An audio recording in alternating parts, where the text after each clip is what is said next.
Welcome to another episode of the Body of Mind podcast. As always, I am your host, the Mind, and with me is my co-host, the Body. Body! Back. Good to be back, reunited. And it feels so good. Reunited, just the way it should. Oh, nice. Yeah, we got plenty of stuff to cover tonight. Yes, indeed. And of course, being that we're good, responsible, COVID-fearing citizens, we are doing our show remotely today. We are. I feel like those old school interviews, remember back in the day when they used to have them over the phone? That's right. Now you get the clear reception over over Skype or Zoom or whatever, but no, we're going old school. Oh, we're definitely going old school, and yeah, those. I'll take umbrage with your claim that they get clear reception, because man, I hear a lot of these interviews nowadays on like radio shows and whatever, and man, these guys, it's like buy a bloody landline because whatever crappy internet service, virtual phone you're using sucks. Yeah, well, it's kind of hit and miss. Oh my God! Some of these guys, they sound like they're calling from the Marianas Trench. There, like they're 10 kilometers below sea level. They're going deep. Oh my Lord! It's like, it's like what? It's like, what did he say? It's like, I think he said he's having a chicken sandwich. Like, oh, what? Chicken in the Mariana Trench. Oh yeah, the chicken of the sea. Oh yeah. Oh yeah. All right. Well, as always, we have basically put a pause on our show because of this silly virus thing. Mm-hmm. But we got to a point where we said, enough! The people have suffered enough without us being there to educate them. It has been a land of suffering. It has been. Sadness. So we thought that it is our moral and civic duty to bring back the show to you, the people. And you people should appreciate it, because this is one of the few times either one of us lives up to any morals whatsoever. Well, speaking of moral topics, today's show will feature the World Series, just finished. We have a new champ, so we'll be going through all of that in at the end of this COVID World Series between the Rays and the Dodgers. We'll also be looking at one of our always favorite topics, the National Football League. Whole bunch of topics there between good old Antonio Brown, teams imploding, heroes, zeros, lots of fun. And then, of course, we end our program, as we always do, with our epic and suck of the week. So, as always, that's a moment that each of us finds one moment that we thought was pretty epic and one moment that we thought sucked. And so, this is the World Series between your Tampa Bay Rays and the Los Angeles Dodgers. General thoughts on this World Series? Yeah, didn't watch as much of it as I planned to, but I have a few thoughts on it before we get to the obvious stuff. Mixed emotions. There's part of me that likes to see the underdog, low-budget team like in Tampa Bay win, but I am happy to see the Dodgers win because one of the things the Dodgers do in this era of teams playing with power and just playing for the three-run home run, Dodgers are a little different. Like, they are a very powerful team. They do hit a lot of home runs. But they do something a lot of teams don't. They pitches, they work counts, they get base hits. In an era where the strikeout is just run rampant and teams are living off the home run, while it is a byproduct of what the Dodgers do, I miss teams actually working counts and moving base hitters with hits and that. Kudos to them. And also kudos to another thing, and you and I have discussed this not on the show before, They kind of remind me of the Yankees of the 90s. And I know a lot of people hated the Yankees of the 90s. They considered them buying their championships. But really, the Yankees of the 90s, while they had an extremely high payroll in the mid-90s, the base of that team was really through their homegrown talent. It was Posada, Rivera, Andy Pettit, Bernie Williams, Derek Jeter, among others. There was tons of homegrown talent, and the same thing with the Dodgers team. So for all the money they have spent, they've also developed their minor league system. They didn't just go and buy talent, and they integrated free agency and developing minor league players properly. A great mix. Right.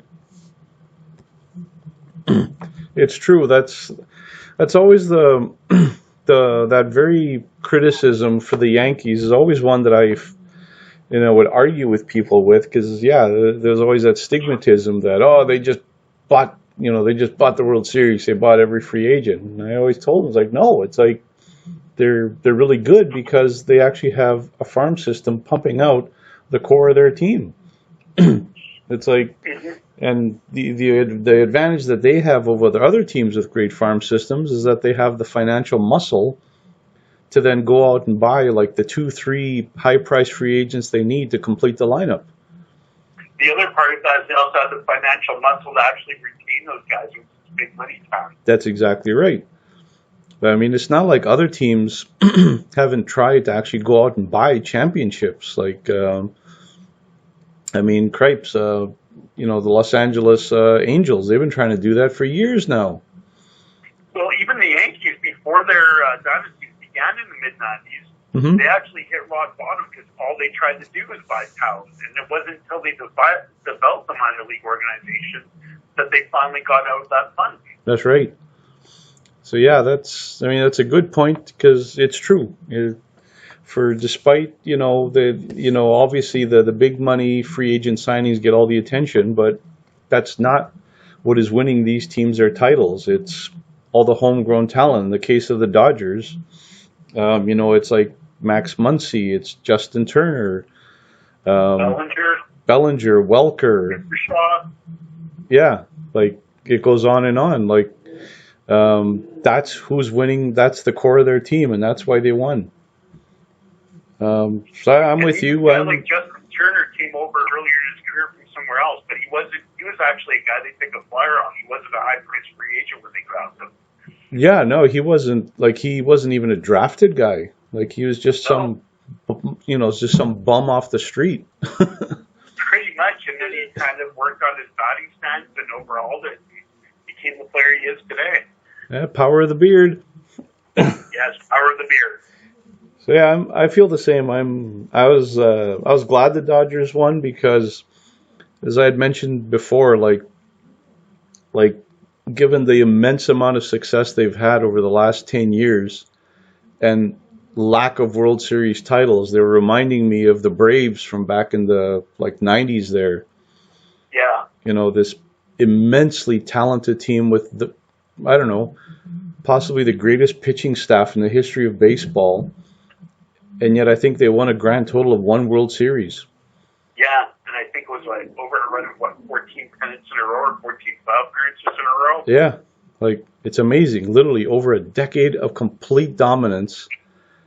And yet somehow every year there'd be one team that would somehow steal their World Series title from them. And it was happening to the Dodgers, 8 straight years of pure success, division wins and all that, and they just could not win a World Series. So I'm glad they won, because all that rookie bets not just gave them one more really talented player, but it actually gave them someone on their roster who had won. Well, and my goodness, you got to wonder about that trade was looked like a horrible trade, like some mind-bending trade by the Red Sox at the time. And I know the Red Sox have gone down this whole cost-cutting, money-saving deal, which a little. I don't expect it from the Red Sox. Oh. And I mean, when Dombrowski was there, they were doing the opposite. Like they were spending to the cap and then going over it. Oh yeah. Because all they cared about was championships. But then, whatever, new management came in and they fired Dombrowski because he basically won too much. And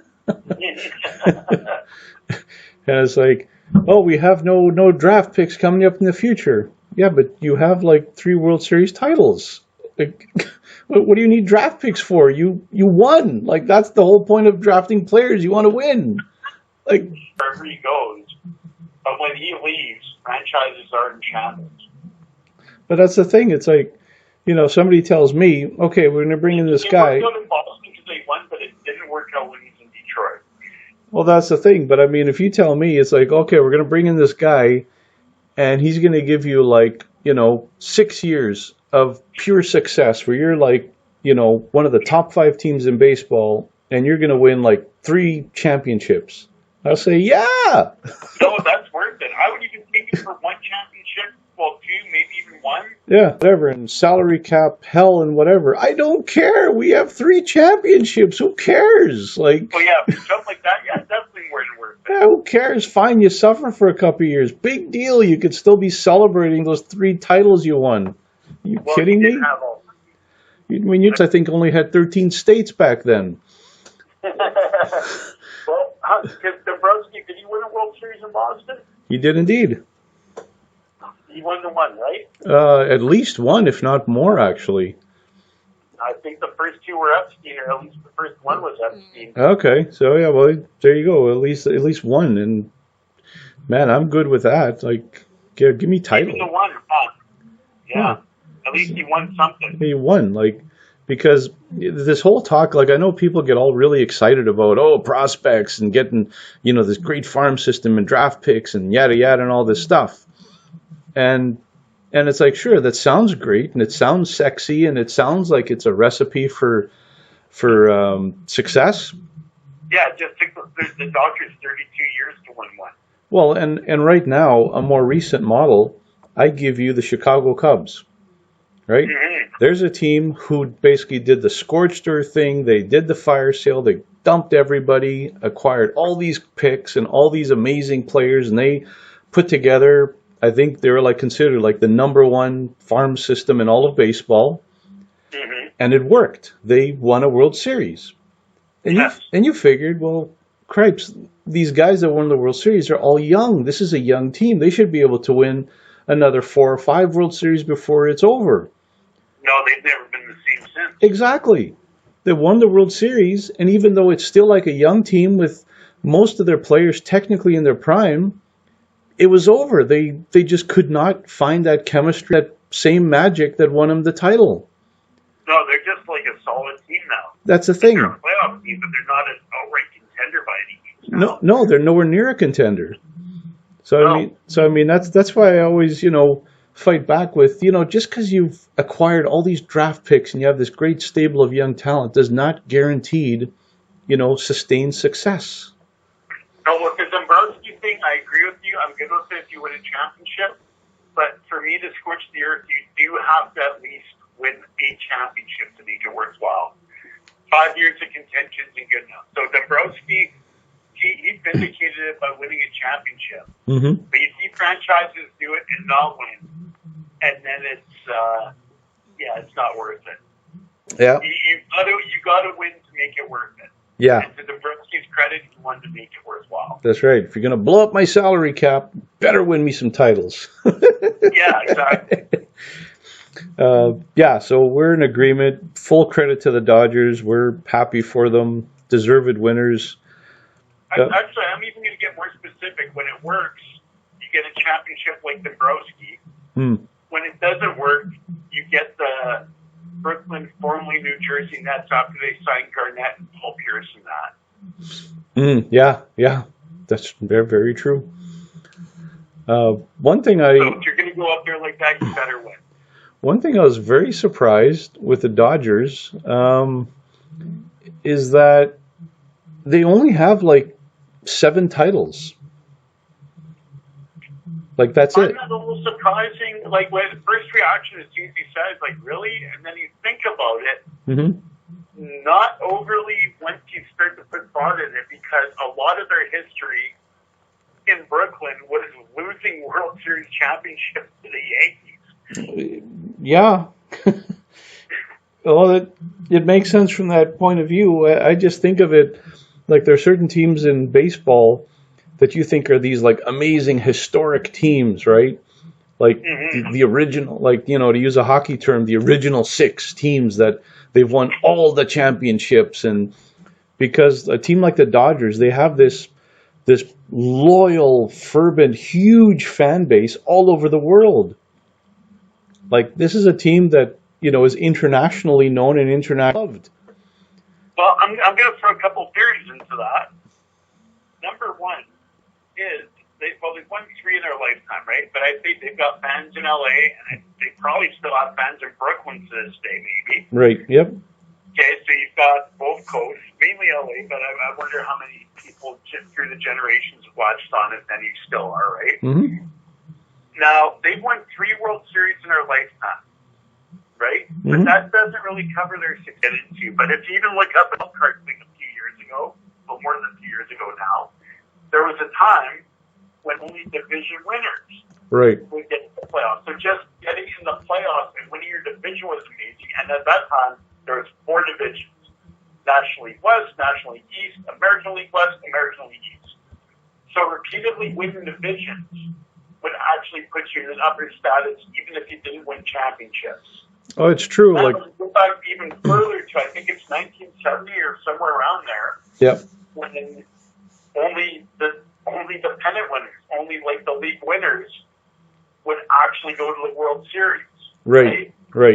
You think of just all the pennants the Dodgers have won, even without those championships. Oh, they've won a ton.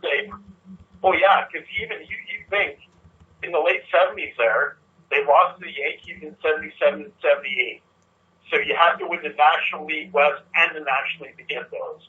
There's other years they won the National League West just to lose to National League East teams that contended.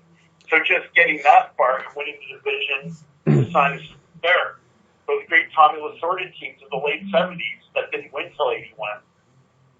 Well-renowned Dodger teams, even with only 1 championship, because they went to 3 championships over so many years, and then other years when they got to the playoffs.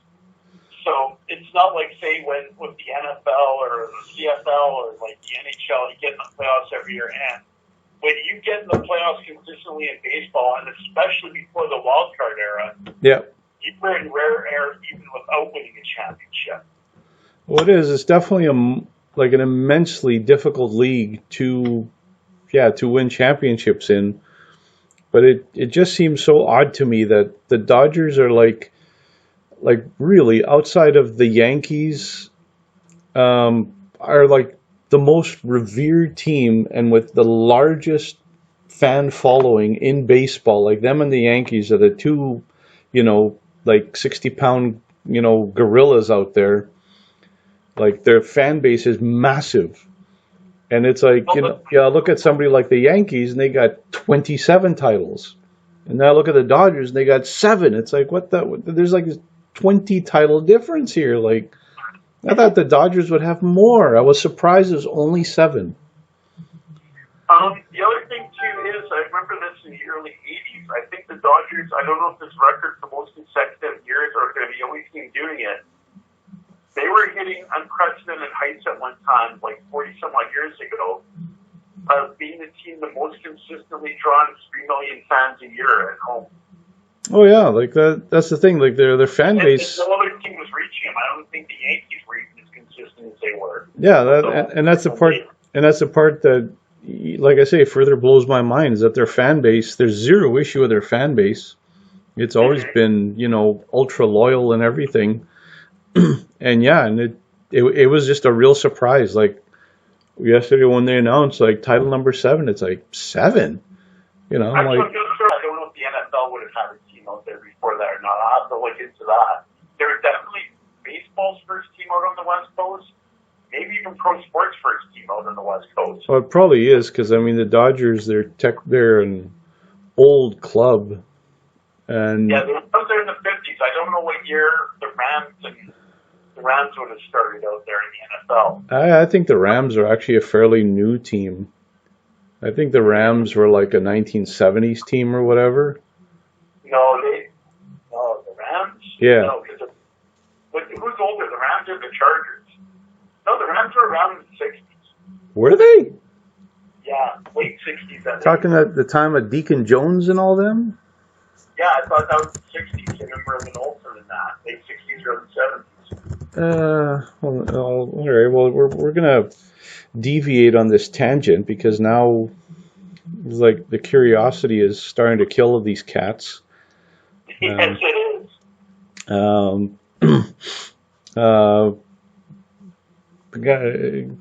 Looking up here to see the LA Rams. When did these fools actually like start up? If it was 60, yeah, I suppose I could see 60s. Yeah, I always envisioned them as being one of these like 70s teams, like the But even if that's the 60s, it's still after the Dodgers. Oh yeah, well after, because the Dodgers, yeah, they were sometime in the 50s when they moved over to La La Land. Yeah. But yeah, no, that was just a surprise to me. I still would have expected more than 7 myself, but then once I thought about it for a moment, it made sense. Well, I definitely would have thought more before you said 7. Well, I know National League pennants, like, that's a lot. I think they took away from what should have been a Dodgers celebration day. Yes, the meat of topics. A couple different pieces of meat of topics you're going to get to. Yeah, so do you want to stick with the Dodgers or go to the Rays? We'll go to the Rays and we'll come back to the analytics. Oh, that's a 4-letter. It's a 4-letter word in my book. Dinner or wine over there. Yeah, any listeners here must realize I am not a great believer in analytics. Neither am I. I believe it has a place that can assist. Right. But I don't like it running everything. Yeah. My thing with analytics is, one, I think with sports you got to have some gut feel. And two, the thing, when you get to numbers, I know the old saying is numbers don't lie, but what people leave out is people cherry picking numbers. Absolutely. There's also that other saying, you can make numbers be whatever you want them to be. That's true, yeah. I'm going to also give an example. Was it 2 or 3 years ago when Houston won? Remember, the opposite move, I can't remember which, I think it was in the league championship. I remember the exact game. Remember when A.J. Hinch went against analytics and kept Justin Verlander in the game when he saw it? Ah, yes. Yeah, I can't remember and it paid off. Last night was the completely opposite move with Blake Snell. Yeah. With Kevin Cash and Blake Snell and Tampa Bay there. Yeah. Snell was just rolling along. I can't imagine the sense of relief in the Dodgers dugout once they saw Tampa Bay go to the bullpen because of the analytics. Well, and there was a good comment made in last night's game when that move happened. Like, that basically they said that it felt like the entire Tampa Bay Ray team deflated as soon as Snell got, taken out of the game. You got to use common sense somewhere. Well, and that was the thing. That was, traditionally, like, this is a case where, before all this analytic obsession, a manager would go out and actually talk to his pitcher. Mm-hmm. And the conversation would usually be, how do you feel? Feel good? Feel strong? I can get these guys out. Boom. And then the manager gets to decide, do I believe him? Or is he just, talking nonsense? The manager would have a good sense about his pitcher as well. Exactly. So, but yesterday, there was no such conversation. He just shows up, and Snell was already like, he knew what was coming. Mm-hmm. And he was furious. He was absolutely furious. Like, he was just, like, livid. And, of course, he put in a guy, hey, it's our agent. Holy crud. Man, our first show back and our agent is calling. Oh, man. I'm not even there with you, he's calling. I know, it's like, he's probably like, oh my God, you guys are still alive. Thought you fell in a ditch. And our answer to him is like, I guess you're still alive. My answer is, where's my money? Hey, need my cash. Where's my cash? We need to get paid. So with Snell there, yeah, that was just unbelievable. Here's another thing that people forget. Not just Snell rolling. Like that's the worst is when you see pitchers come out there rolling. Yep. But the other thing with this analytics, one thing people either forget, or some don't realize that they haven't been watching baseball long enough, because this thing's been going for a few years now, is one of the things that really set apart these pitchers is later in games when they got tired. And this wasn't the case with Snell yesterday, because he was quite a bit. As soon as someone's in trouble, they get pulled down. One of the things you would see from great pitchers back in the day is they would get in trouble, and what set them apart was their ability to get out of the jam.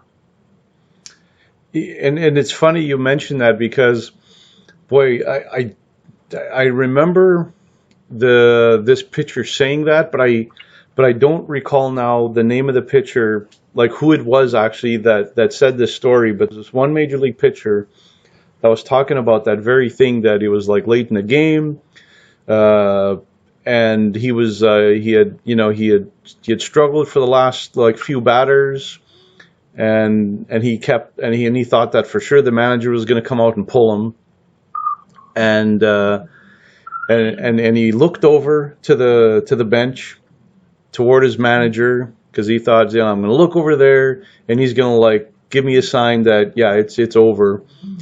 And instead I looked over there, and the manager like purposely turned away, didn't want to look at him. And basically, he said, and basically told him, he gave me a signal that, he's not pulling me, and I have to get myself out of this jam. I got myself in. Man, miss those days. And he said that's what happened. It's like, he said, I thought he was going to pull me because I was pitching bad and I was starting to get tired. And instead, nope, he forced me to get out of my own jam. And I thought, geez, that'd be nice. Yeah. I miss those days. Yeah. I miss those days. Yeah, so that used to be a thing. Now, you're right. Now it's like, oh, he allowed a hit. We got to get him out. It's like, but he has 9 strikeouts. Like, even in the case of a guy like Snell, even if he's rolling, well, we got analytics here. Oh, really? And the one comment I heard actually from one radio analyst yesterday, which kind of made me laugh, is, they were like, oh yeah, well, they did that because it's Blake Snell, but do you think they take Madison Bumgarner out of there, or Clayton Kershaw, or Justin Verlander, or Garrett Cole? Do you think his manager will come out and take him out? And I thought, what an unbelievably stupid comment. It's like, Blake Snell isn't some one-year rookie wonder bum. He won the Cy Young 2 years ago. This is not some schlep. This is like an elite level pitcher. So, I mean, no, that's a dumb argument. It's like, if a manager's going to have, respect for a starter to the level of a Kershaw or whatever, and you're not going to pull him out, Snell's at that level. You know what? I'm actually going to add another comment to that. I think there's enough schmuck managers who would come out and pull one of those guys in the same situation because it's analytics. Right? Well, absolutely. If you're that deep into analytics, yeah. Yeah. And I still think it'd be an equally dumb move in those respects, too. Well, of course. This is the type of move that the manager should be put into a step over toe hold takedown into figure 4-8 leg lock. Well, that's a great combination. Thank you, fan. Thank you. That's you should even use the ropes for leverage. Yeah, absolutely. Like right there on the mound. Done. Leg lock right there. Yeah, this whole analytics thing has gone way too far. Yeah, it's one of these deals that, I mean, when machines start controlling humans, that's a bad sign. It is. I even hear it like during the season, because you'll hear people breaking down pictures, right? Yep. Well, they have an ERA, but their WOPR, whatever stuff they go with, and their weak contact, whatever stats, and that proves that this isn't sustainable. Mm-hmm. Meanwhile, things sustain what they're doing the whole year. To me, ERA says it. You're giving up 3.43. Well, that's the thing, because that's one of those where people can try to say, yeah, but there's other stats that can show, how effective he is or whatever. And some pitchers are more effective, more efficient, and da da da da. And the ERA doesn't express that. Yes, it does. That's the thing. I know, and I know that the analytics, they can have some pretty cool stats, and I think, like you're saying, like it's just another tool that a manager would use. Like if their analytics department, if he's looking to make a decision, and they're like, well, in this upcoming scenario, the percentages say, whatever, blah, and da da da da, and then the manager's like, okay, you got that info, and I'll make your decision. But to just purely rely on it is madness, because, yeah, the idea you say about ERA, it always thinks me of somebody like Jack Morris, right? Because there was a guy that, I mean, for the most part, I always found him to be like just an ugly pitcher. Oh, yeah, he was actually epitome of that battle through late in the game. Yeah, like he didn't have these like really, surgical precision games. He would have these hideous games where, he'd like load up the bases and you're like, oh my God, this is a disaster. And then he would get out of it, or maybe he'd only allow one run. And then he'd have another inning where he maybe allows like 3 or 4 runs, but then he'd go and mow down a bunch and he'd win the game 5-4. You know the funny thing about Jack Morris is for all those starts too, you know what his greatest start ever was? 1991 Game 7 of the World Series. You probably won't see this again. 10-inning shutout. That's incredible. 10-inning shutout in Game 7 of the World Series. That is absolutely amazing. That's the thing. That's the thing. If the guy can do it, he won't be given the chance. I'd like to see, a little more push towards that again. Let's see these pitchers have these epic runs. Like, yeah, let's see more of that. Well, the funny thing is, for all this pitch count taking pitchers out early, pitchers are still getting hurt as much as ever. No, it's not. So that's the goofy thing. Because every year, I mean, you're hearing pitchers. I think almost every pitcher in baseball has had Tommy John surgery. Yeah. A lot of them have had Tommy John surgery before they've ever gotten to major leagues. Yeah, which is absolutely just terrifying to me. It's like, oh my God, man, he already. But yeah. So. That's a career enter now. Guys are getting it routinely before they ever play pro ball. Yeah. I mean, that's the only reason I didn't play pro ball is because I just didn't want to do the Tommy John surgery. Otherwise, you're not a follower, you're a leader. Yeah, exactly. It's like, no, you're not going to tell me what to do. It's like, boom. Yeah. Feel good about myself. That's right. Another topic that came up last night was good old Justin Turner.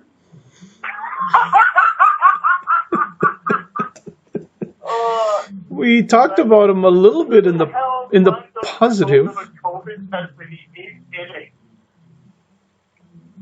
Great job, MLB. Great job. Now, I believe what I heard was accurate from Steve Phillips on TV earlier today. He had inconclusive tests. Or was it Steve Phillips or someone else mentioned it? Yeah, I'm sure they're dead now. There's a difference between MLB and the NHL. No, I think it was someone who did report on the NHL. Anyways, so in the NHL, if your test was inconclusive, you were quarantined in your hotel room until you had a negative test. Obviously not the case with baseball. We're just going to go until you're proven positive. Don't start taking us back, kids. We haven't found anything bad yet. Yeah. Give it a shot, kid. Go do your thing. 8th inning. Out there at third base. At the plate. In the dugout with your teammates. Hanging out. Well, hey, I think you should go quarantine now. You have COVID. Thanks for breaking that, ladies, MLB. Thanks for nothing. Yeah, that I know of. Maybe it's happened. We were never told, but that I know of, that is the first time I've heard of that happening. A player actually having played like half the game and then being pulled Well, for. it wasn't even half. It was eighth inning, wasn't it? Yeah, he got pulled in the eighth inning. Like almost the whole game. Mm-hmm. He lasted longer than Blake Snell. Yeah. Yeah, maybe if Snell would have got the COVID, he'd have gotten 3 more innings. Oh yeah, it might have been close to the game. Yeah. He was too healthy. That's right. Health betrayed him. You was healthy. You need to go. You can go back out there. Field that third base. Take your at bat. Spread your jerk. Do your job. Be a champ. Be a champ. Well, I know with the Turner, having him in there with an unknown result from the COVID test, that was bad form. I had heard some talk mentioning that this was the protocol that MLB went down, that they had done this actually throughout the season. Yeah, that's what I heard too. Yeah, so I guess the rest of the year, I guess it didn't bite them too bad, but yesterday it didn't quite work out. The rest of the year, and it caught up to them at the worst possible time. Well, the one part about the Justin Turner thing that actually really turned me was not so much that he was in the game. It's like, okay, if this was like your protocol already, fine. Like, people can argue that it's, irresponsible. And sure, that's a fair argument. But for me, the part that, and for that, I wasn't going to like dwell on it too much. The part that did bother me is the fact that even after you found out you've got the disease and they take you out of the game and Major League Baseball says, hey man, get out of the game. You got to go now. That he comes back to celebrate the World Series title. And it's like, say what? Like, are you shitting me? Like, like 100%, you have this virus, that incredibly infectious virus that, that the side effects, the after effects, the lifelong after effects are still kind of unknown. Like, maybe you'll get nothing more, or maybe, like, some people are complaining that they're still having, even after recovering, issues with, like, concentration, memory, breathing, heart conditions. So, I mean, you come back knowing you have this disease to celebrate a championship? Like, cripes, man. Like, I know this is a huge deal, obviously, but, everybody's making sacrifices here in the world. Like, this is one where Justin Turner, he should have, like, been done a responsible thing. And it's, and no, I'm not going to be selfish. Think of my teammates and boom, isolate. Okay, I agree that's what he should have done. Obviously, it's what he should have done. Having said that, though, his teammates apparently supported him coming out. Yep, they did. Now, having said that, even though he should have done a responsible thing and stayed in, we have talked about the possibility of not winning a championship in your life, blah, blah, blah. And he shouldn't have come out. But I think, like, at least you took into consideration, we got to make sacrifices, how big a deal it is. But I'm also hearing a lot of people criticize, and they're not even taking that into consideration. Because I don't even think we could even possibly comprehend the sacrifices you need to make to win a championship in professional sports. Oh yeah. Especially this year. Oh, they're huge. Just like to make it to Major League Baseball, just to get there and play one single game. The odds of that are astronomical. Like, it's in the, I don't know, millions to one. So I agree he should have been out there, but I think when A, the team supported it, and B, in his mind, he probably just thought, epic, I was out there for 8 innings anyway. Already poisoned them. I was out there for 8 innings anyway, and I may never get this moment again. Yeah. Even though it's the wrong decision on his part, I can kind of comprehend how someone can selfishly make that wrong decision. I mean, it is a big deal. Like, you just won. I'm not saying it was right. I'm just saying I can comprehend how that decision's made. Oh, yeah. I think a lot of people aren't taking that into consideration and underestimating it. Yeah. Oh, it's definitely a huge consideration because, yeah, that would take, some incredible intestinal fortitude. Because, yeah, you just won the World Series. Like, this is the championship. You just won it. And there's no guarantee that you're ever going to win another one. So, yeah. No, and don't forget, you also mentioned how hard it is just to be a pro. Remember a few years ago when he got to the Dodgers, and we spoke earlier about how he changed his stance. This was a guy who, even though he's become an all-star player, could have just as easily been out of the league by now. Yeah, it's very true. So, like, it is the wrong decision. He should have stayed self-isolated. I completely agree. But I could see where the wrong decision comes in. And like I said, I agree with you, he should have stayed. But I'm hearing a lot of people saying, well, talking about the selfishness of it, which there was. But I think a lot of these people aren't even taking into consideration the factor of, like, how hard it is to win a championship. And then just some people who's out there to not use a more colorful term.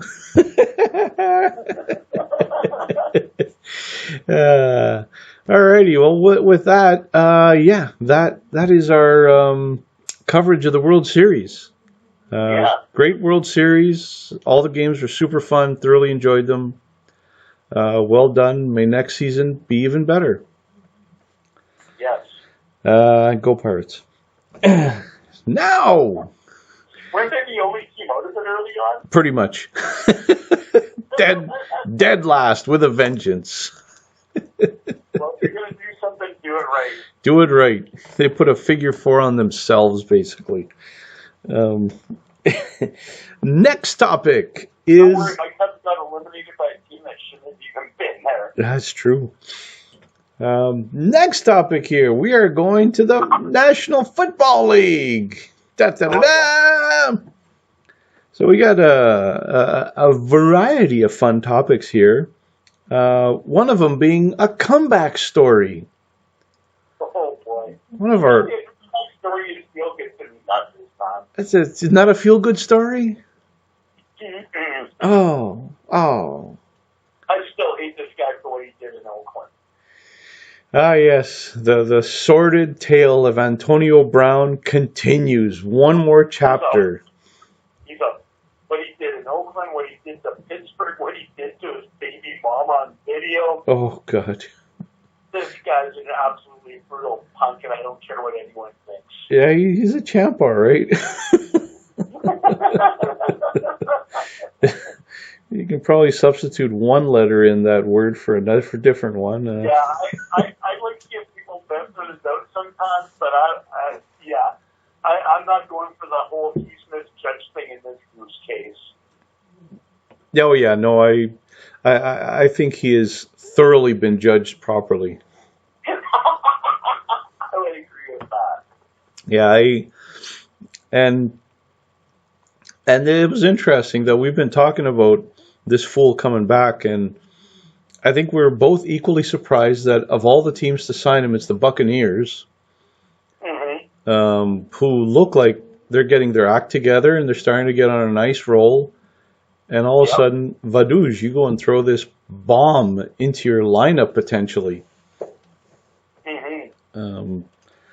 So yeah, very surprising, and I think we both expect him to fail. I think the only difference is in how long it'll take for the fail to happen.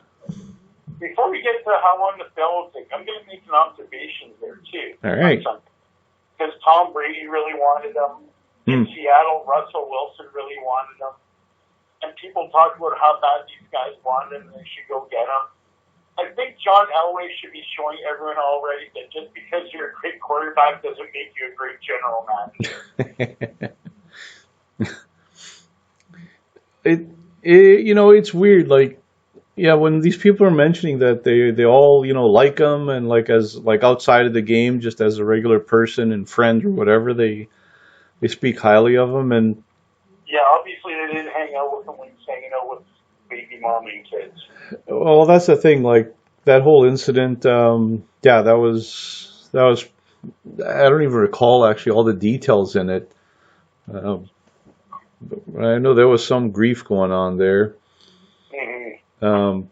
I know, interestingly enough, when he was here, Yeah, he was right there.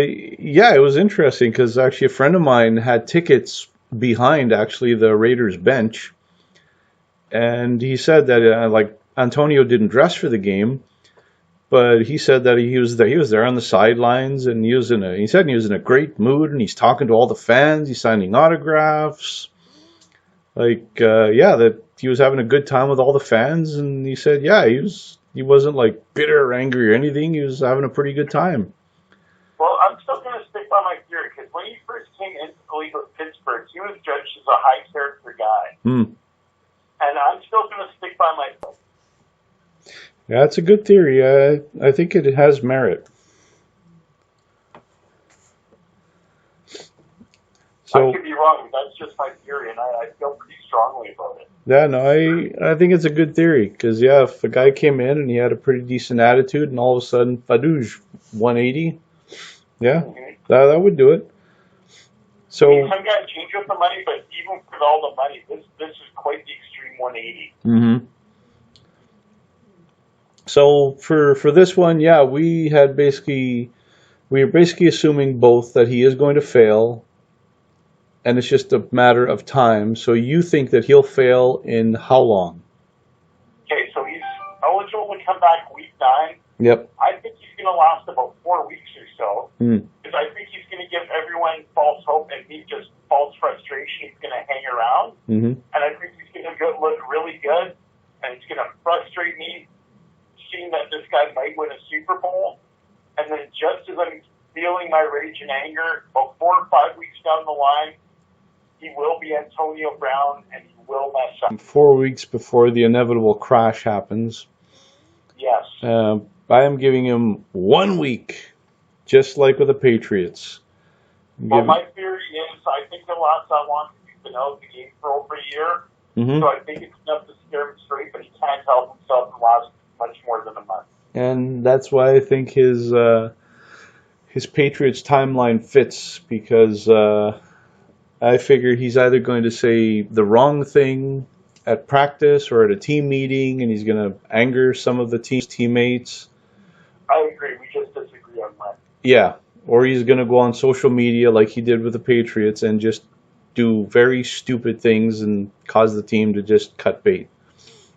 He's going to get mad because he doesn't get the ball enough 1 week, or he's going to get mad at Brady, or he's going to get mad just Bruce Arians. It's pretty straightforward, honest guy.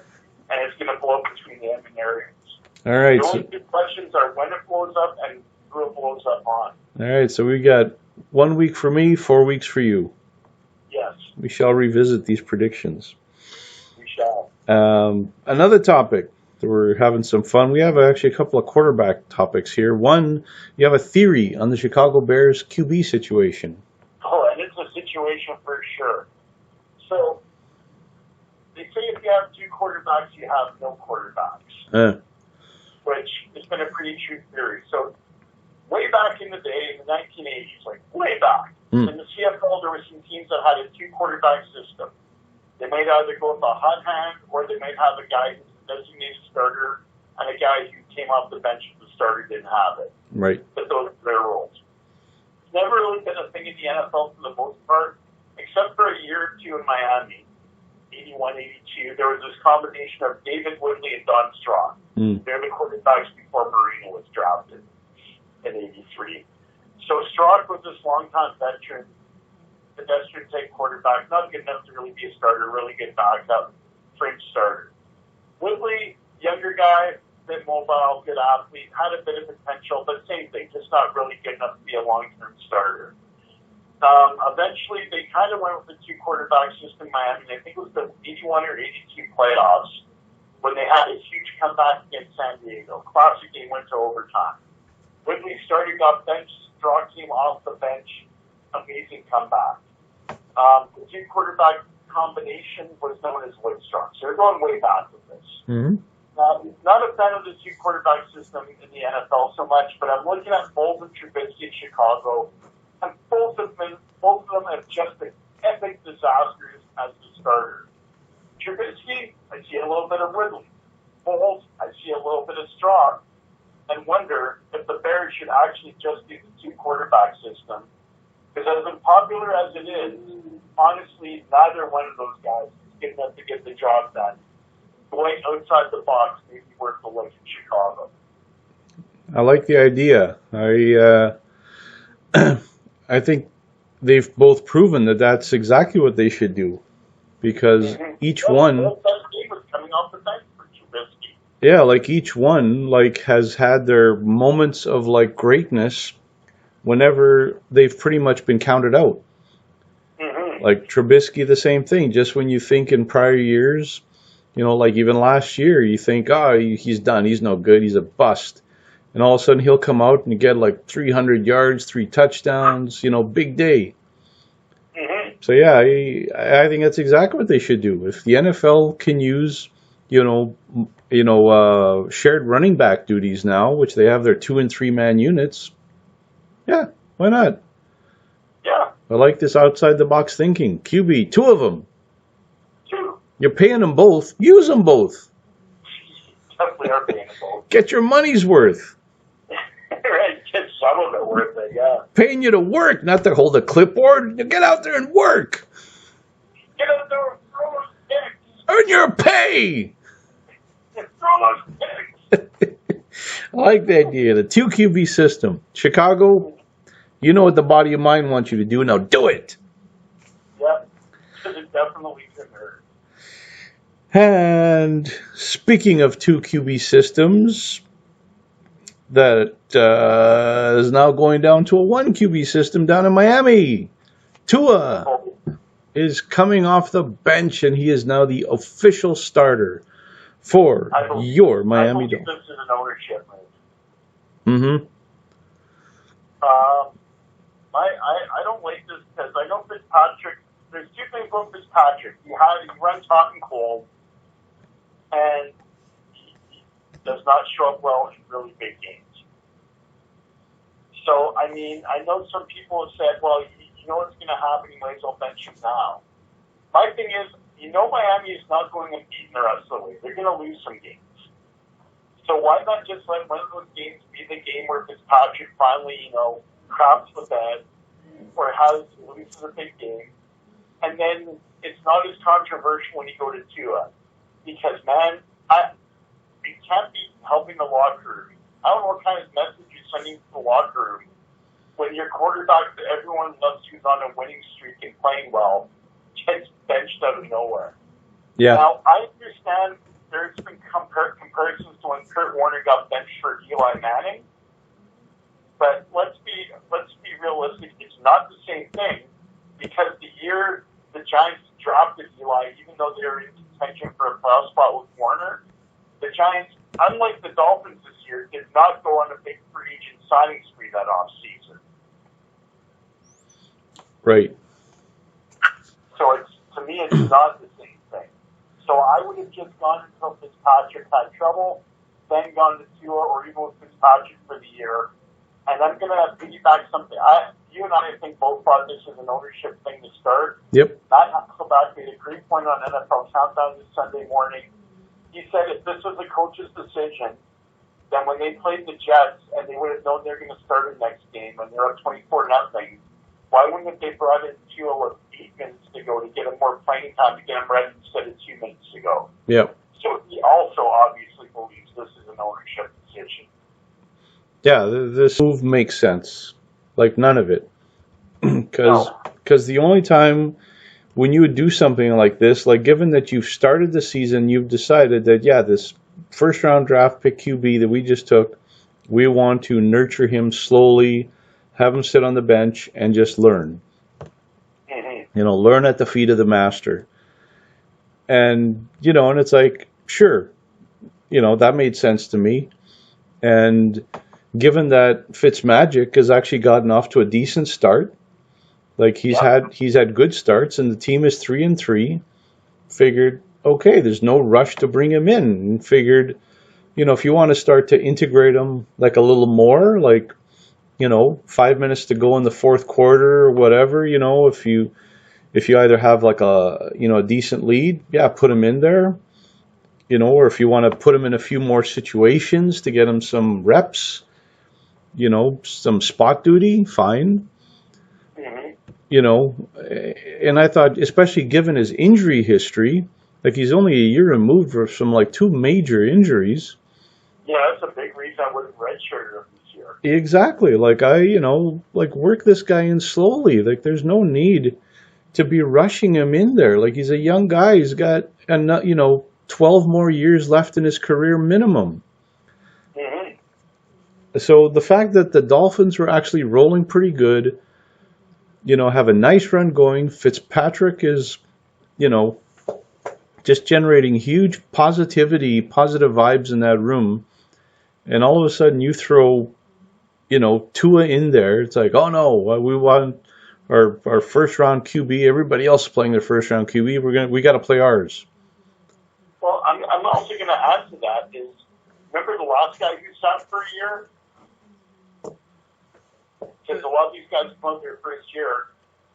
The last really good guy, the last time he went middle of the first round, but the last highly regarded quarterback prospect to sit for a year, some guy named Mahomes.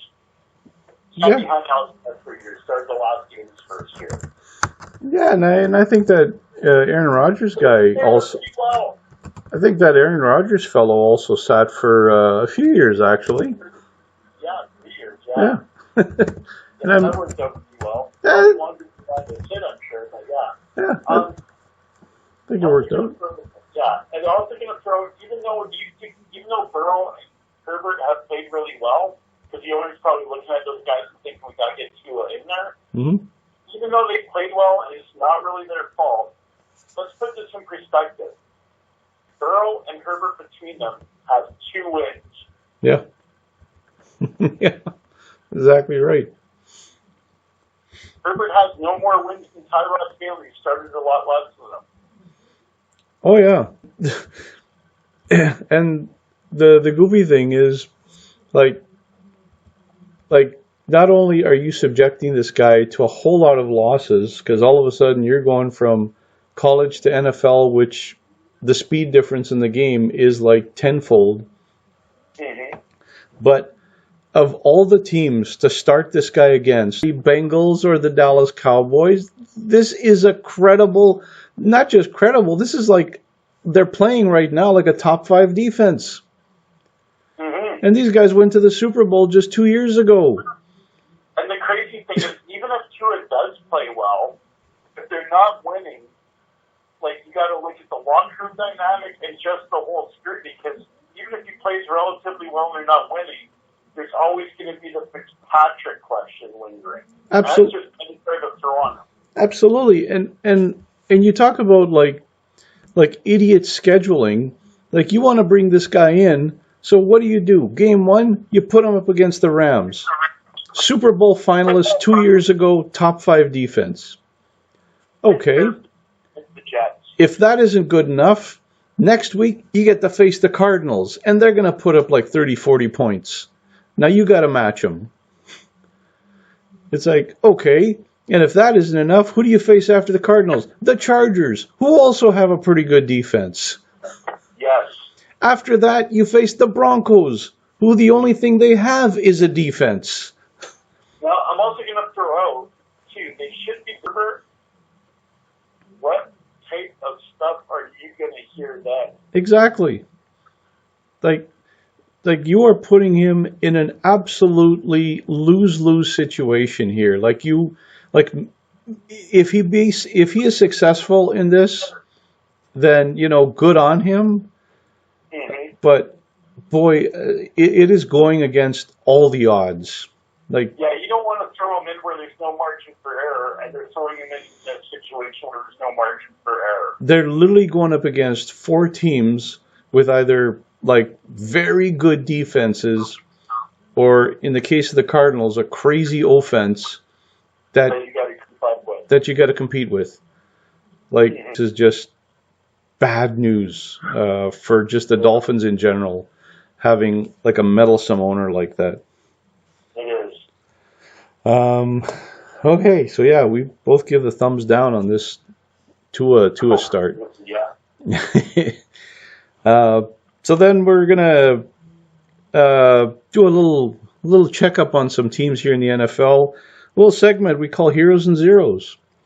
Yes, 5 teams that are doing better than expected, 5 teams doing worse. So, like the obvious ones, like the Chefs and the Ravens, and the other end of the spectrum, the Jets. We're not doing the obvious contenders in here. That's right. No, we've carefully handcrafted a list of lovingly created a list of heroes, of 5 heroes and 5 zeros.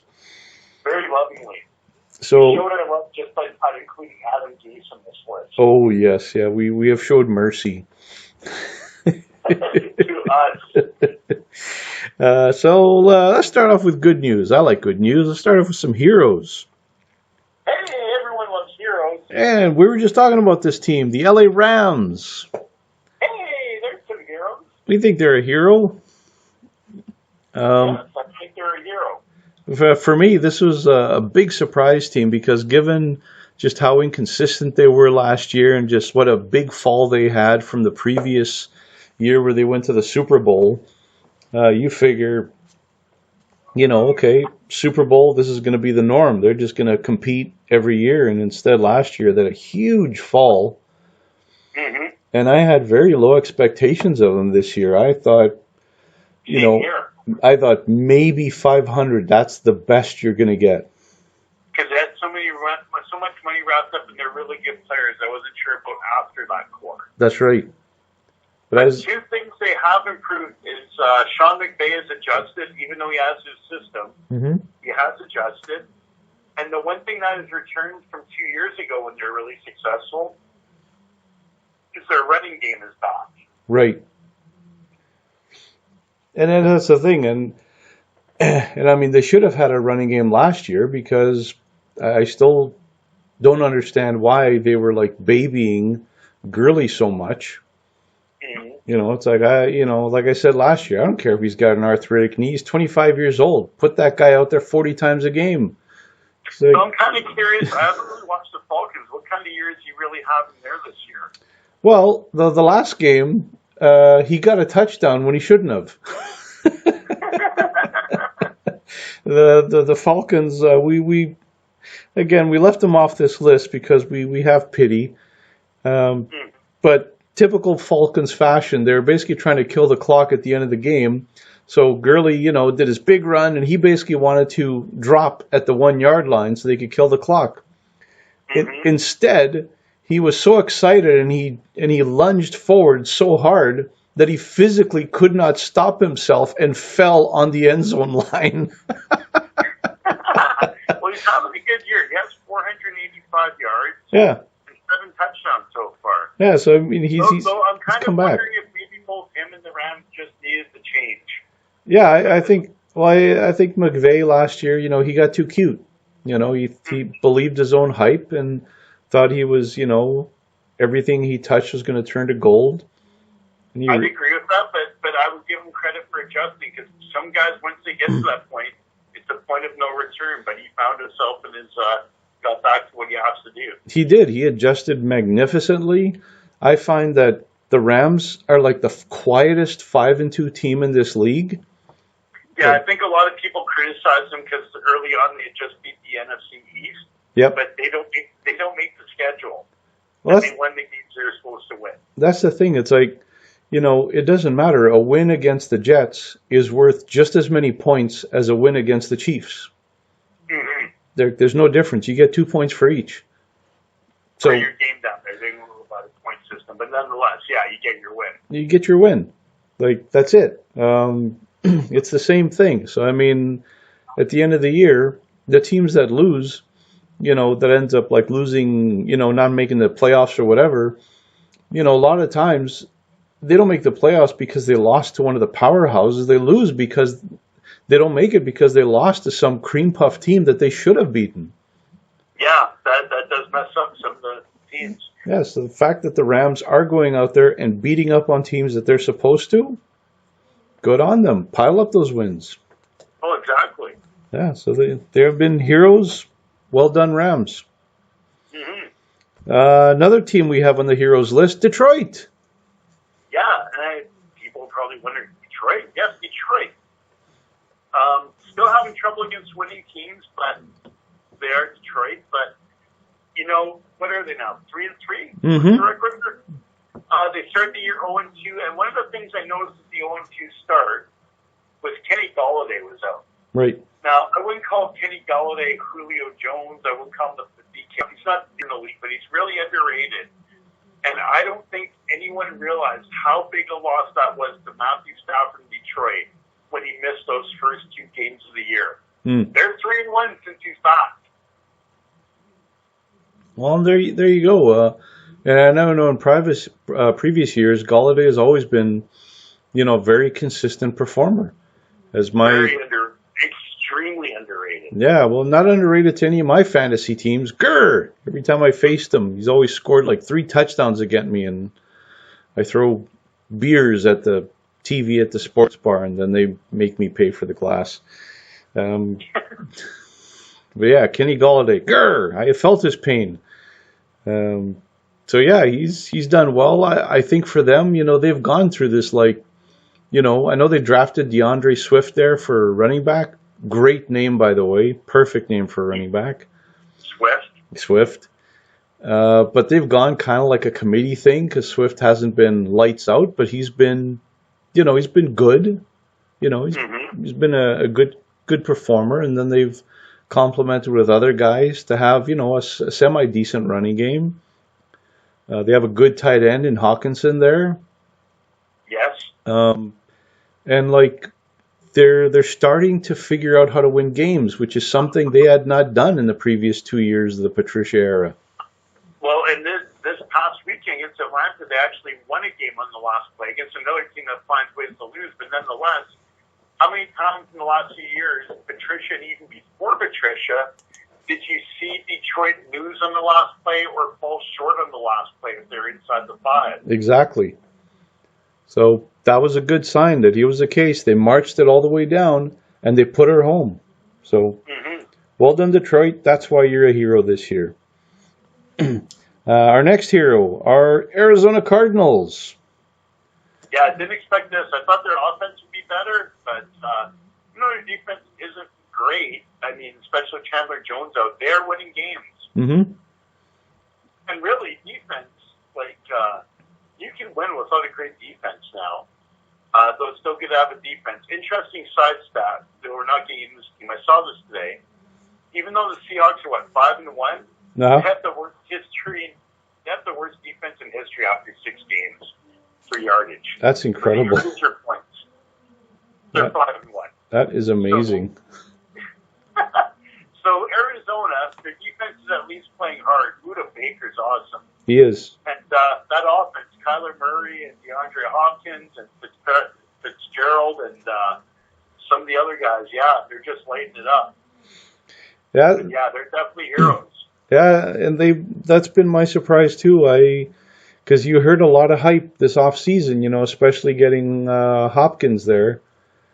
There was a lot of excitement, and I was thinking, oh boy, could this be one of these where it's a lot of hype and they don't live up to the hype?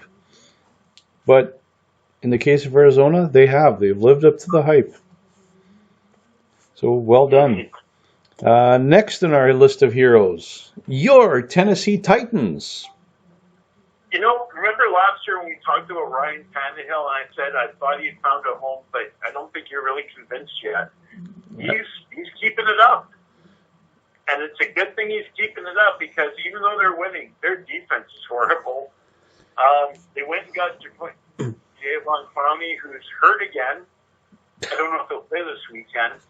And the greatest pass rusher to ever do nothing. But 3 or 4 sacks last year. I think he's done nothing in Tennessee this year. They're scoring tons of points. To me, Tennessee team that could go deep in the playoffs. My theory with Tennessee is they're good enough to beat the true giants of the AFC, KC, Baltimore, even if you want to throw Pittsburgh there. Yep. They're good enough to beat any of those teams on any given week in the playoffs, but they're not good enough to beat two of them in a row and get to the Super Bowl. Interesting. That's where Tennessee sits with me. Good enough to screw up someone's party, not good enough to win the big one. That defense just isn't good enough. Well, I'll say this: you're bang on when you said that I did not believe in them, because I did not. Especially Brian Tannehill. That was my biggest issue with that team in this off season.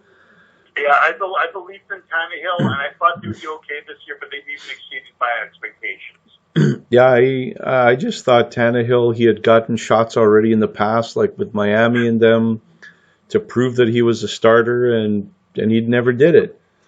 And I figured last year's play in Tennessee, I figured, yeah, that was just like a one-year wonder thing. That's never going to happen again.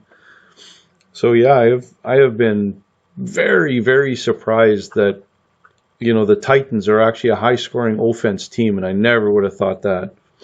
Neither do I. And they've had to be because their defense. I didn't think their defense would be great, but I thought it'd be okay. And it's been horrible.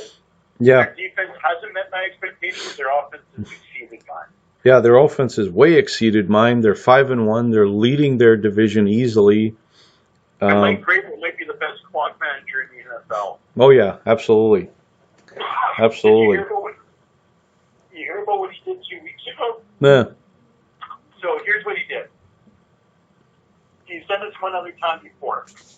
He found a little Belichick kind of loophole in the NFL. And another one. Oh, yes, another one. Well, the other one was the Belichick one. He used it against Belichick. This one he found. Yeah. So I can't remember how much time there was left in the game, but he wanted to preserve time on the clock and stop the clock. I think they're on defense. So he sent a 12th player out on the field to take the too many men penalty. Because the too many men penalty, even though it cost him the 5 yards, stopped the clock. That's brilliant. That is. Oh, I love it. Yeah, I mean, for a guy who's been a head coach for just, I don't know, 2 years? I don't know, 3 years now? Yeah, something like that. I'm not sure if it's 2 or 3. I think it's 3. Yeah. Yeah, he's already looks like a grizzled 20-year veteran out there on the sidelines. Well, here's something I've noticed about the Belichick disciples. They talk about head coaches and their coaching trees. Yep. So, guys like Bill O'Brien, who did have some success in Houston, I wasn't a fan of them. You remember Genius back in the day had a bit of success with the Jets, but overall not great. Yep. There's been other failures. If you look at the guys on his coaching tree who are just coaches, pretty lackluster. Mm-hmm. If you look at the guys on his coaching tree who have actually played for him, Vrabel and Flores in Miami, those guys have actually turned out pretty good. Yeah, true. I think the guys who haven't played have tried to be like Belichick with the way they handle players, and it doesn't work because they're not Belichick. Right. But those other guys have used Belichick's knowledge they've learned from him, but relate to players better because they're actually were players and don't try to relate to players like Belichick does. Right. Yeah. So if you ever want to take a guy off the Belichick coaching tree, make sure he actually played. Yeah, take a former player. Yeah. All right. Well, that is the T10 on our heroes list. Last on our heroes list, this is a popular hero because they seem to be one almost every year, but the Pittsburgh Steelers. Yeah, I'm surprised. Roethlisberger, I thought he'd be okay this year, but two things. Claypool, Mapletron there has given him a legitimate, really good receiver. Mm-hmm. That helps Schuster. And the thing about Roethlisberger is a couple of years ago, they tried to make this more of a quick, get rid of the ball quick offense. He's okay, but, he's always been that big play, try to buy time guy. Right. But I think with the injury and getting older, I think he's appreciated actually buy into getting the ball out of his hands now quicker. And the Steelers are a much better offense for it, and that defense is incredible. Yeah, well, that's the thing. Like last year, they ended up getting, well, I guess midway through the year from Miami. Yeah, I think it was around week 4 or week 5 that Fitzpatrick was all the difference in the world in that defense. Yeah, and like as soon as he came last year, it was like an instant improvement, and he just picked that up right where he left off this year. Oh yeah, I told you I was a huge fan of that guy. Yeah. So I mean, he came in and he did exactly what they were expecting from him. So I mean, he was more than worth the first round pick. Exactly, he's a first round pick that is basically already established. Yes. So he's still pretty young. He's got a lot of good years left. Yeah. So I mean, kudos to their with plucking him, from Miami like that. And then, just the rest of the team. I mean, the offense is being efficient. They're doing enough what they need to do. The defense is doing what they need. The special teams, like everything about that team is just working perfectly. And that's why they're the only undefeated team left. I think they knock off the Ravens this week. I can totally see that. Because if anybody's going to figure out a way to stop Lamar Jackson, Steelers will. Yeah, Steelers stop the run. Yep. So, those are our 5 heroes. Rams, Detroit, Arizona, Titans, and the Steelers. But as with all good things, there must always be the bad. Oh, and there's some bad here. And we have lovingly picked 5 zeros to focus in on. Handcrafted. And then we washed our hands after. 5 to zero in on. It's literally 0 in on. First zero is none other than our neighbors here to the north, the Minnesota Vikings. Aren't they to our south? Yeah. Shut up. I can't help it. Silence. Stop bringing facts into this program. Anyway, Minnesota. You know what? I didn't expect them to be quite this bad, but I'm not surprised there was a heavy drop-off this year. I'm surprised by everyone's response to the drop-off this year, because I've heard at least a couple people, well, this is pretty much the same team. No, this is nowhere near the same team. They wound up having salary cap issues this year. Now, if you follow the NFL, you want to stop the run on defense, but when it comes to stopping the pass, the key is your defensive ends or outside linebackers, depending on your system, it's your pass rushers and your corners, your cover guys. What did the Vikings lose this year? Everson Griffin, top pass rusher, he's gone. He's a free agent. Mm-hmm.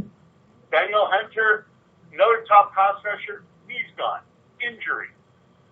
Xavier Rhodes, veteran corner, though he had an off year last year, they had to let him go because of salary cap. 2 rookie corners in the lineup, 2 top pass rushers gone. They have no pass rush. They're trying to cover with rookies. Their defense is nowhere near the same. I don't have a clue how people think this is the same team. It is nowhere near the same team on defense. No, and even on offense, I mean they added a really nice new receiver in Jefferson there, who's been lights out this year actually, but they lost Kenny Stills. You lost Nick, you mean? Or Stills, different team. They lost him to Buffalo there. But I have a theory about the offense. I think the offense is suffering because they know the defense is not much worse, and they now have to try to keep up with the points.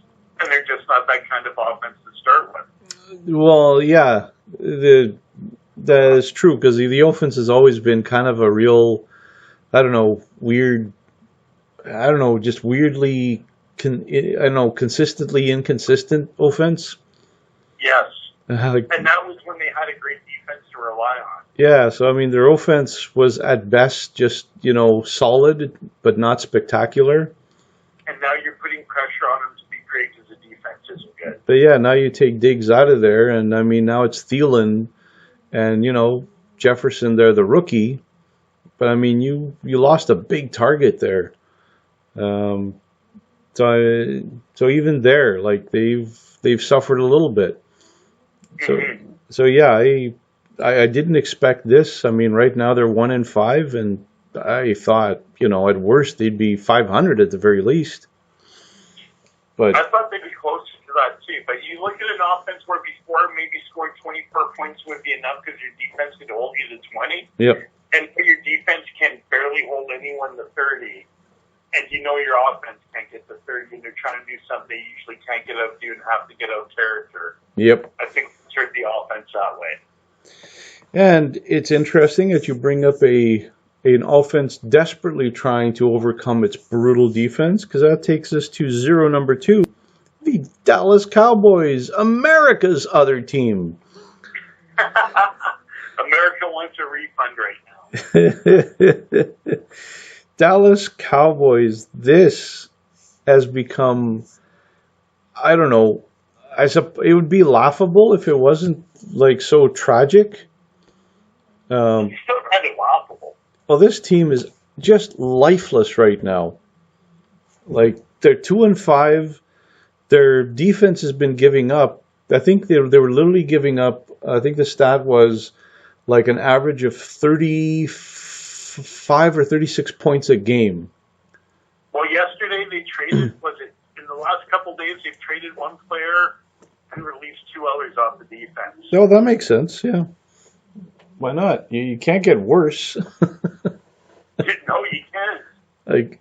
Like literally, when I heard that, it's like you're averaging 30, like basically 35 game points against. It's like, well, how do you possibly compete with that? Like, even if your offense is having a good day and they put up 30 points, it's not enough. No, and the whole offensive line is practically injured, so they can't block. Yep. Quarterbacks are dropping like Kennedys on that team. And the worst too is that a lot of times when people always talk about the character of a team, and this is a team full of characters, all right. Yeah, and they got roasted, and rightfully, for Andy Dalton, who got blasted with like the cheapest of cheap shots, and no one came to stand up for him. Nothing, no response, like nothing.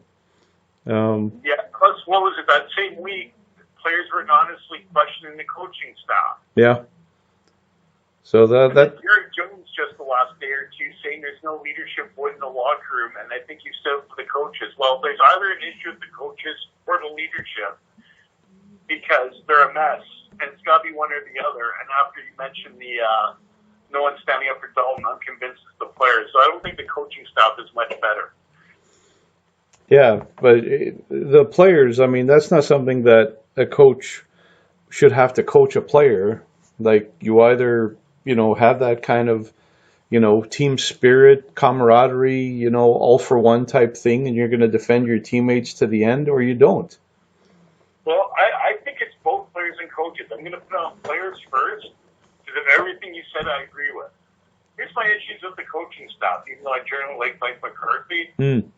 But Mike Nolan, he's a guy, I've actually liked him as a defensive coordinator before. He's been hit or miss. So this week, the staff's go sauce in the eye, not a good look. You're not supposed to be... Anyways, Nolan's system, not really a great fit for... Here's where I don't know if this is McCarthy or Jerry Jones mentally. Because Mike Nolan, they had a good defensive system with Chris Richard and Rod Marinelli there for years. They ran a simple system there, but for what they had, the simple system was better. I like multiple systems, but you gotta look at your personnel. Sometimes your personnel is really smart and really good for multiple systems. Sometimes they're really smart and athletic. In Dallas, they were athletic, but they weren't really. This wasn't a group that was going to handle like this crazy multiple scheme. They just weren't. They would have been better off keeping it simple, being in the middle of the pack in points against with that offense, and it would have been great. So I don't blame Nolan for doing this thing, but yeah, they really should have kept the old defensive entourage. On offense, even though McCarthy has made his bones as an offensive play caller, this one reeks of Jerry Jones to me. They kept Kellen Moore, their offensive coordinator from last year.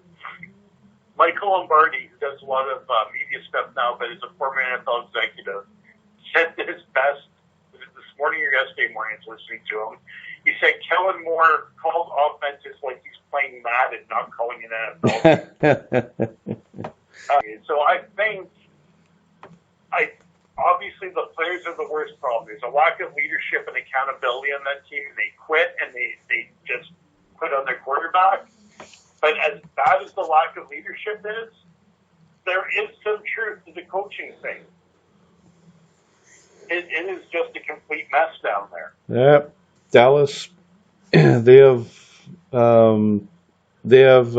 justified their position in our zero list. Oh, have they ever? Next, we stay in Texas, actually, on the zero list, where we go down the road to Houston. Where Bill O'Brien, the coach and GM, got Bill O'Brien, the coach and GM, fired. How crazy is that? Oh my goodness, what a disaster. This was a team that in the offseason they made like some very crazy moves, very risky moves.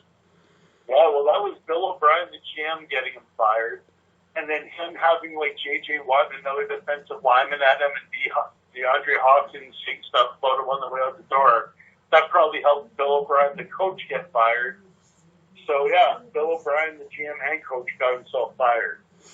Yep. And then the one thing I'll say, too, is, the one thing about Houston that I've been saying now for a couple of years is that I think their defense is, like, savagely overrated. You have agreed on that one. Yeah, like I've been beating this drum for 3 years now because people talk a lot about them, and then you look at the stats, it's like, no, they are not a top 10 defense. They haven't been a top 10 defense, I don't know if win. Well, even when they had Clowney there, but you mentioned this too, when Clowney and Watt were together, it seemed like they're always better if one of those was out of the lineup. Yeah. But Clowney would be hurt, and then even when he's playing, like when he's on, it's great, but when he's not, he's just loafing, which it seems like since he's in Tennessee, probably just loafing now. Yep. Watt, he's been hurt so much, and he just is, between like injuries and just, I think if he went somewhere else, he'd resurge, but I think just being in Houston has just sucked the life out of this guy. I think he just needs to change now. Yeah. And Merciless, he was a good pass rusher, but I'm almost thinking the same thing of him as Am and Watt. Just like being there sucking the life out of him. Cunningham's a pretty good linebacker, but they let DJ Reader, a really good run stopper, go. And after that, I've never thought they've had much there. Yeah, and they're proving it because this year they are getting slammed every game. Like everybody is scoring, like just they're putting up 30, 40 points on them with ease. Mm-hmm. The two I noticed that are running rampant in the NFL right now are bad offensive lines and bad defenses. Yeah. Yeah, and I know in your comment with J.J. Watt, that's interesting because I've been thinking the same thing this year is that, like, yeah, maybe if you went to another team that would help, but I just keep thinking that whatever it is, either constant punishment or just constant injury, that, yeah, I think he's a shadow of what he once was, and I don't find him to be that great dominant defensive lineman anymore. No. And I think the fact that, every team is just running over them, it's like, yeah, he's one guy, but he used to make a bit of a difference. It also helped that DJ Reader was there because he would take up 2 or 3 guys being a run stuffer. Yeah. So yeah, the Texans, I mean, they swung for the fences. They took a big gamble, and it was either going to be, feast or famine. Well, you know which way they landed because they're on the zero list. Man, what an amazing waste of Deshaun Watson.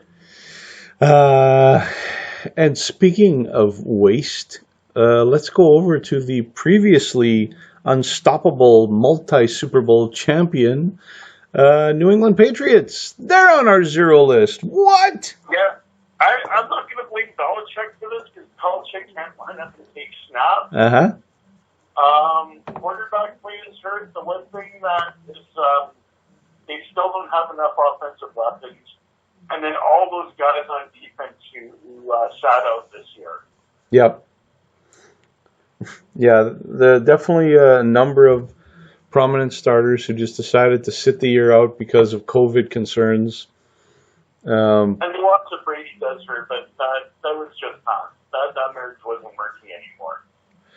Yeah, well, like losing Brady, I mean, obviously that's a huge downgrade. Like that was one of the debates in the off season was like just how big a difference would it make if at all. Mm-hmm. And I mean, after the first couple of games in the season, it looked like, oh, they're not going to miss him at all. Like, you know, they're doing great. But yeah, like that quickly fell apart fast. I'm also going to comment on this Brady versus Belichick debate. All right. I still think they both deserve equal credit. I'm not taking anything away from Brady, but you can't use this year to judge what's different because Brady practically went to an all-star team. They did. Yeah, there's no doubt about that. I'm not faulting him for that. I think that's a good move at this point of his career. He definitely wasn't going for anything for a rebuild, but I'm just saying, you got to take that into consideration. You can't really decide Brady was better for according to Belichick. I think I'll always believe, because everyone's taking a side, I've always believed it was equal between them. Belichick wasn't going to do it without Brady. Brady wasn't going to do that without Belichick. Right. Yeah, well, like obviously if it was, if we had basically the same Patriots lineup this year and the only difference was Cam Newton instead of Tom Brady, then we'd have like a pretty good measurement of, okay, who's having more success. Mm-hmm. But yeah, I know I wasn't sure what we're going to get from the Patriots.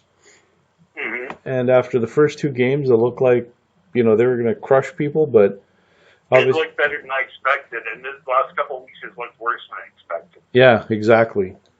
Obviously, teams have figured out the Patriots, they're floundering. And yeah, so it's like they might be at where maybe we thought they would be more, you know, in the off season, but given their great start, did not see this kind of collapse happening like this. Mm-hmm. So yeah, that puts them on our zero list. It does. And we have one more on the zero list, and this is a team who's perpetually been on the zero list for pretty much their entire existence. And that is none other than my Cincinnati Bengals. I was going to say, you're Cincinnati Bengals. I expected a rough year. I expected 4 or 5 wins from them. Thought the offensive line would be a bit better. You were expecting a bit more from them. Joe Burrow, though, I'm still impressed with him. But, man, he is a guy taking a beating. Yeah, well, we had this debate in the offseason before they even drafted him. I think even on our last show, actually, we had our debate where, you know, you were all in on Burrow and you thought Cincy would be crazy not to draft him because he's like a franchise player and all that. And my fear was always that even if he does live up to all the hype, he's going to get killed because they don't have an offensive line. And so far, he's kind of proven both of us right. Yeah, oddly enough, he's made us both right. Probably you a bit more so, though, but yeah, he's still proven us both. He has come in and he has been exactly as advertised. I was skeptical of that, given that he only had like one really monster year in college, but nope, he has proven that he is the real deal. And the Bengals offense is definitely, you know, flying with him. Mm-hmm. But the issue was that, yeah, coming into the off season, I thought they were going to be, you know, brutal. But then, you know, then I heard the coaching staff and the GM, and they're very confident, and they're like, you know, they've actually spent some money in the off season and free agency, which they usually don't. Mm-hmm. And they were absolutely confident that this offensive line was going to be better by just having the same players, continuity, one more year together, change a few minor tweaks. They were absolutely confident that this O-line was going to be significantly better. Well, they're wrong. We got to build it up next year. Yep, completely wrong. There is nothing better about this O-line. It is laughable. It is. And the weird thing is they even had their first-round pick who didn't play all last year play this year. Yep. So that itself was almost like having a first-round pick for this year, and it still didn't improve the line. No, it did nothing. Like, the entire line is an absolute disaster. Like, there's nothing about it that's any good, and that was, like, one of my fears of taking a guy like Burrow is, like, even if he is all that's expected, this O-line is going to treat him like the Houston O-line treated David Carr. Yeah, they definitely got to shore up that line next year. And right now, and draft picks. Yeah, like right now, he is challenging David Carr's 100 sack record. Like, was it 100? I thought it was in the 70s. Is this? Oh, if it's only 70s, then he's definitely beating that. That's a given. That's not a problem. I thought. It probably feels like 100 to David Carr even to this day. Well, if it's only 70, I thought it was 100. If it's only 70, then forget about it. I thought it was around 76 or something. Oh, that's nothing. Bengals should have that by week 10. Oh yeah, then they'll explode by that amount. So yeah, Joe Burrow, I mean, he is going to get crushed this year. So then will be the question of physically and mentally, how will he deal with this horrifying introduction to the NFL? I think he's got the mentality to make it through it, but if they have a second straight year where he's beat like this, then no. Yeah, this is the fear. But so far, yeah, they have been a complete disaster, even though they drafted T. Higgins, good wide receiver in the second round, and he's been, as advertised, he's been great. Been an excellent target. By the way, the reason I'm laughing is I looked at the Carr's sack record, but it's the commentary that goes with it. Oh, nice. And when someone put this commentary, they didn't see Joe Burrow's season coming. Yeah. David Carr's 76 sack season record is 76 sack season record that, God willing, no one will ever beat. Oh, you crazy fools. Little did anyone know. God has gone on vacation and he wants nothing to do with the Bengals. Yeah, Bengals, I actually thought, given some of the feel-good news coming out of Bengals camp, I actually thought they had a shot at 8-8. When God took a vacation for 2020, the Bengals were the first one he ignored calls from. Oh, yeah. Oh, yeah. Oh, yeah. Given, what's been going on and looking at the rest of their schedule, like, the only possibility I see of getting another win is somewhere in the games where they play the Giants, Dolphins, Cowboys, maybe Texans, maybe, because those other teams are also equally pathetic. Yeah, Cowboys I could see a win over, because at least Cincinnati plays hard. Dolphins have a pretty good team as long as the controversy hasn't been an issue.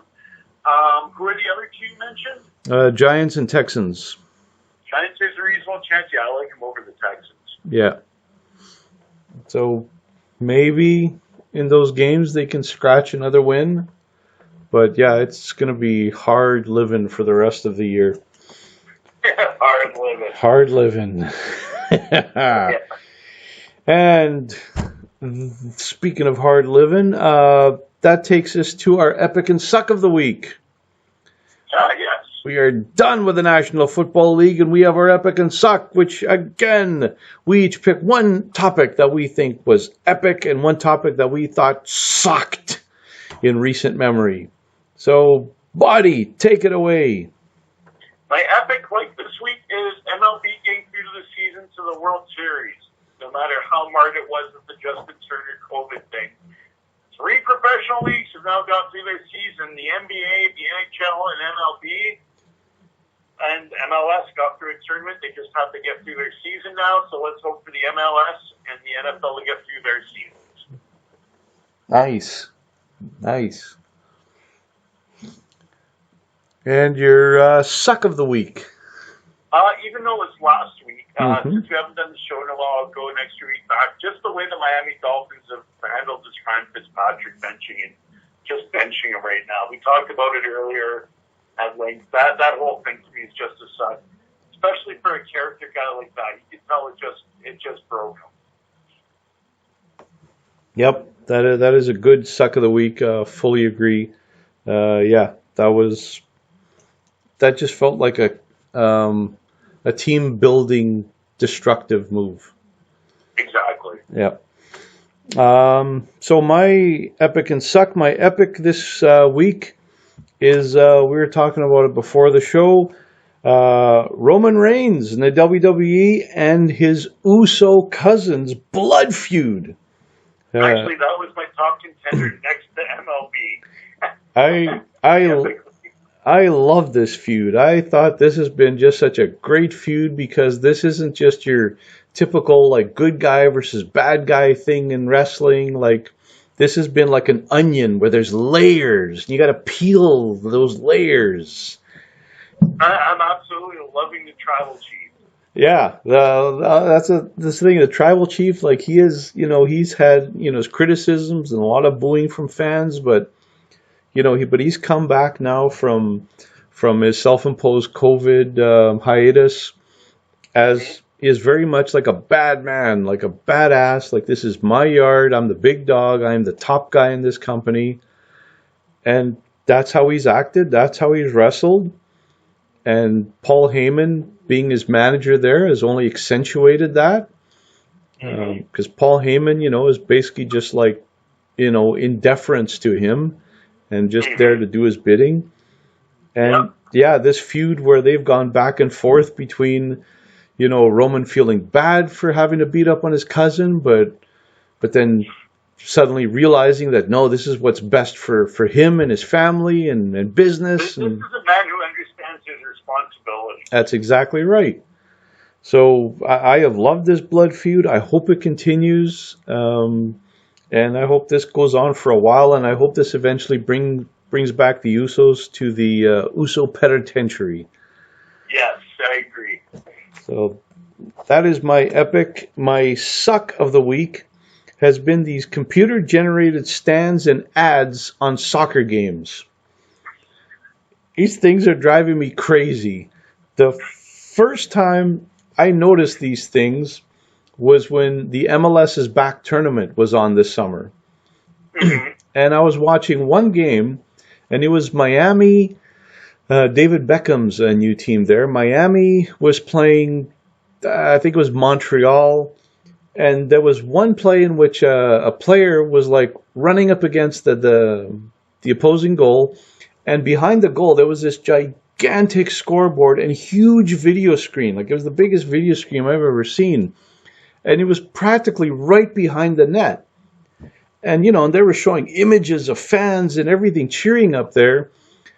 And I thought, man, this must be crazy distracting to the players. You're trying to get a shot on net, and right in front of you is this 5-story video screen showing all of these fans. And then later in the game, I ended up discovering that these video screens aren't even real. They're computer generated. Like behind the nets, when they showed the video at field level, you saw the goalie going behind his net to pick up the ball. There was no video screens at all. It was just an empty field. I remember when you mentioned that to me because I'd only watched part of the game and I saw it, and then you mentioned it, I was like, and I didn't know it was computer generated at first. Yeah. And yeah, you blew my mind when you told me that. Yeah, so they created these computer generated guys, and it's like, okay, fine, because they were doing that MLS tournament in Orlando's practice facility, so I guess they wanted to spice it up, so boom, let's create some big screens. But the part that drives me crazy is that when they kick a ball high enough and it goes basically like in front of one of these like computer generated video screens or even stands or even ads in the stands, the ball vanishes. Just completely vanishes into thin air. So in these games where they would have either side of the net, they would have these giant video scoreboards behind the goal. Whenever a team kicked a corner kick, corner kick, the ball's lobbed nice and high. Well, as soon as the ball gets anywhere near one of these video screens, it's gone. It vanishes. You can't see it on TV anymore. The players on the field, they can see it because there's no computer generated board there. They can see the ball fine, but at home, you don't see the ball. It's gone until all of a sudden the ball falls out of range of one of these computer screens, and then you can see the ball pop up again. And the same thing happens in other games where they generate either entire stands or just ads in stands where they put like Black Lives Matter or some other thing like that. And it's all computer generated. And the same thing when a goalie kicks a ball, when he, boots a ball downfield, the ball will like go high enough to go into the stands. And again, it'll disappear and it'll only reappear again once the ball goes below the stands. So these that sounds weak. So these computer generated infrastructure is driving me crazy. Stop doing it. If you want to put just a big tarp over the seats, put a big tarp over the seats. That's what they do in England and in Europe. Stop using these CGI stands, these fake computer created stands. Grr! Yeah, no, like you said, they're out. I think they're doing the same thing in the NHL, right? They would just have like the thing over the seats or whatever. That's right. Yeah. Yeah. Buy a tarp. Stop being stupid.